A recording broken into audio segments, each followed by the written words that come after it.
suite à l'attaque de l'Iran contre Israël, avec des centaines de drones et de missiles. Plusieurs dirigeants mondiaux ont appelé à la désescalade dans la région. L'Égypte a mis en garde contre un risque d'expansion régionale du conflit. L'Arabie saoudite a appelé à la plus grande retenue et l'Irak à ne pas étendre le conflit. Le Qatar, engagé depuis des semaines dans des pourparlers entre Israël et le Hamas, exhorte la communauté internationale à prendre des mesures urgentes pour désamorcer la tension. Son ministère des Affaires étrangères a exprimé sa profonde inquiétude. La Syrie a pour sa part estimé dimanche que l'Iran avait exercé son droit à l'autodéfense en riposte à un raid sur son consulat à Damas et a apporté la réponse appropriée à Israël, qui n'a pas respecté les conventions internationales. Hors du monde arabe, le Premier ministre britannique Rishi Sunak a appelé au calme afin de désamorcer la situation. La Russie a à son tour appelé à la retenue.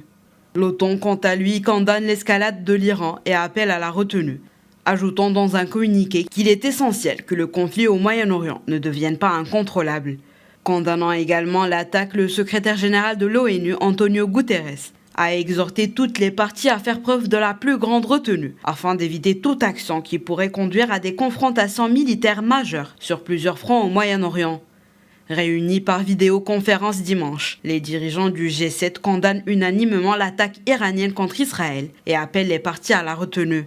Ce sommet virtuel a réuni les dirigeants des États-Unis, du Canada, du Royaume-Uni, de la France, de l'Allemagne, de l'Italie et du Japon, ainsi que la présidente de la Commission européenne Ursula von der Leyen et le président du Conseil européen Charles Michel.